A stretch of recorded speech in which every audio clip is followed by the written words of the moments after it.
আমাদের গল্প আপনাদের ভালো লেগে থাকলে আমাদের ইউটিউব চ্যানেলটিকে সাবস্ক্রাইব করবেন এবং সবার প্রথমে নতুন ভিডিওর আপডেট পেতে বেল আইকনটিকে ক্লিক করতে ভুলবেন না।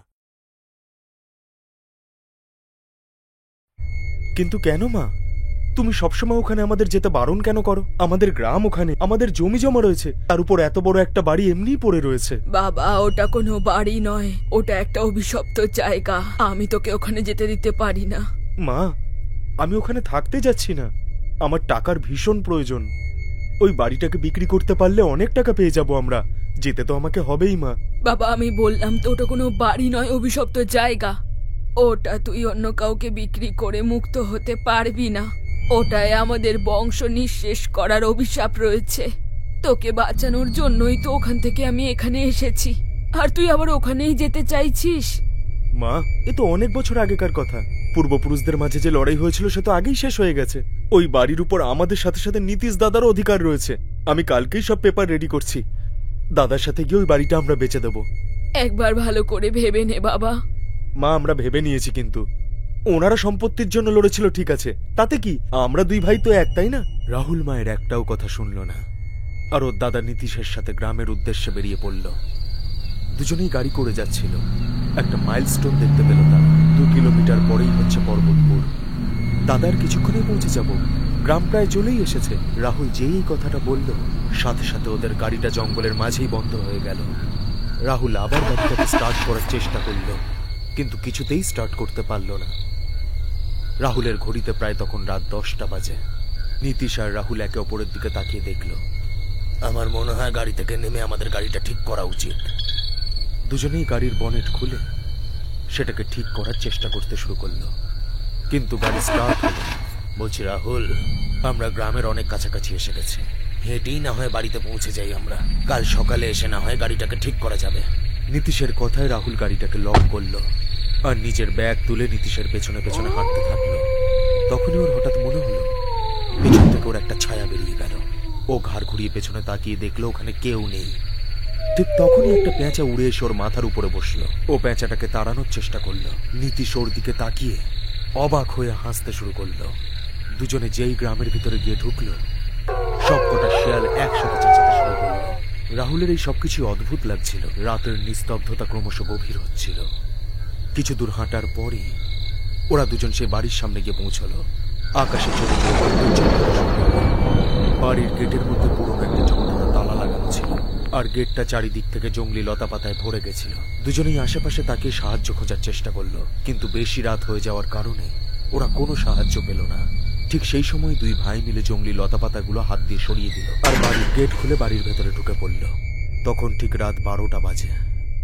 বাড়িটার ভিতরে চারিদিকে অন্ধকার ছিল।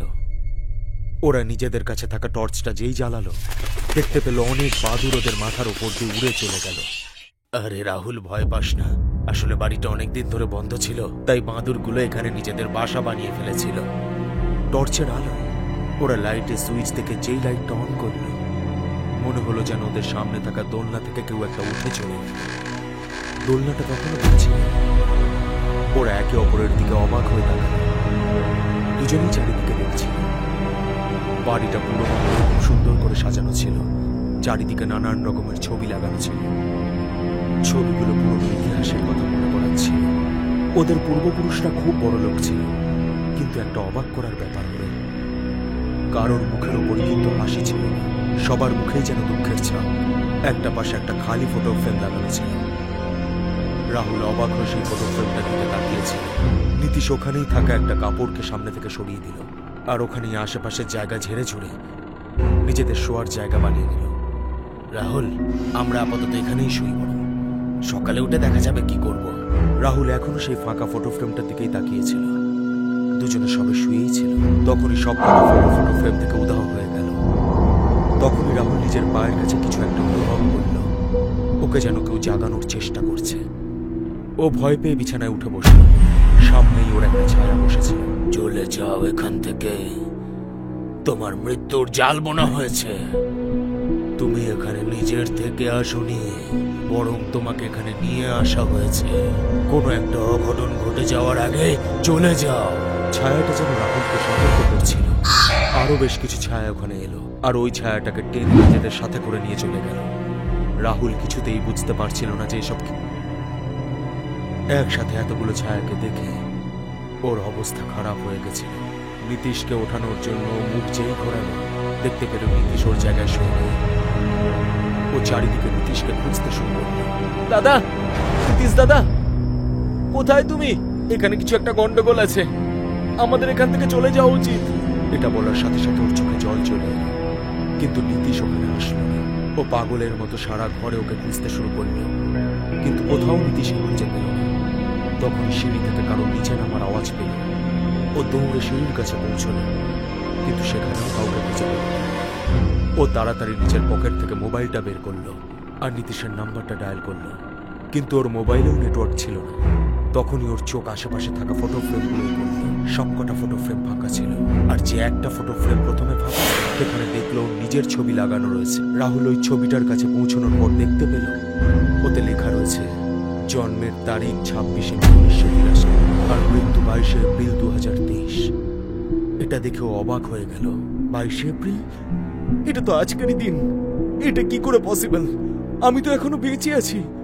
তার মানে কি আমি মারা যেতে চলেছি নাকি? হয়তো এই আত্মাটা এই জন্যই আমাকে বাঁচাতে এসেছিল। দাদা, কোথায় তুমি? তোমাকে একা রেখে আমি কি করে চলে যাব? দাদা, ফিরে এসো। রাহুলের বারবার ডাকার পর কেউ সামনে এলো না ওর। তখনই রাহুল দৌড়ে বাড়ি থেকে বেরোনোর চেষ্টা করল। আমি মরতে চাই না, আমায় যেতেই হবে। সরি দাদা, আমি তোমাকে ছেড়ে চলে যাচ্ছি। রাহুল দৌড়তে দৌড়তে বাড়ির দরজার সামনে গিয়ে পৌঁছলো, কিন্তু দরজা কিছুতেই খুলছিল না।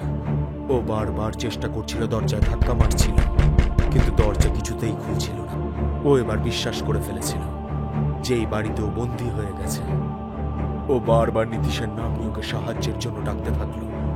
তখনই হঠাৎ করে পুরো বাড়িতে অন্ধকার ছেয়ে গেল। কিছুক্ষণ আগে পর্যন্ত বাড়ির ভিতরে জন্তু জানোয়ারদের অল্প স্বল্প আওয়াজ আসছিল, সেটাও হঠাৎ করে বন্ধ হয়ে গেল।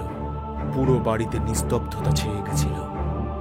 এরকম অন্ধকারে রাহুলের হৃৎপিণ্ডের ধপধপ আওয়াজ স্পষ্ট শোনা যাচ্ছিল। ও উপায় না পেয়ে ওই দরজাটার পাশেই মাটিতে বসে পড়ল আর ঈশ্বরের নাম নিতে শুরু করল, কিন্তু ওর মুখ থেকে ঈশ্বরের নাম কিছুতেই বেরোচ্ছিল না। ভূত আমার, ভূত পেতনি আমার, জি রামলক্ষণ সাথে আছে, ও করবে আমায় কি? আরে আমি কিছুতেই মনে করতে পারছি না। কেন মনে করতে পারছি না? আমি মনে হচ্ছে আমি আর বাঁচবো না। Oh my god, please help me. Rahul উঠে পড়ে সেই পুরনো বাড়ির থেকে বাইরে বেরোনোর রাস্তা খুঁজতে শুরু করলো, কিন্তু মনে হচ্ছে যেন ওই বাড়ির ধাঁধাতেই ক্রমশ আরো জর্জরিত হয়ে যাচ্ছে। ও বাড়ির বাইরে যাওয়ার কোনো রাস্তাই খুঁজে পাচ্ছিল না। তখন ওর কানের সামনে কারোর একটা জোরে জোরে কান্নার আওয়াজ শুনতে পেল।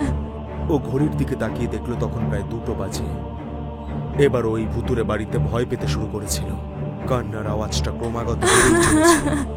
নীতিশ দাদা, কোথায় আছো তুমি? তাড়াতাড়ি আমার সামনে চলে এসো। আমার কিন্তু এরকম মজা একেবারেই পছন্দ নয়। এটা বলতে বলতে ও ফাঁকা বাড়ির ঘরগুলোর মধ্যে দিয়ে একটা গুদাম ঘরে গিয়ে পৌঁছালো। গুদাম ঘরেও নিজের পায়ের কাছে কিছু একটা অনুভব করতে পারলো। তাল সামলাতে না পেরেও ধপাস করে নিচে পড়ে গেল। জিনিসটাকে হাতে তুলেও দেখলো ওটা নীতিশের মাথা ছিল। ওর অবস্থা খারাপ হয়ে গেল।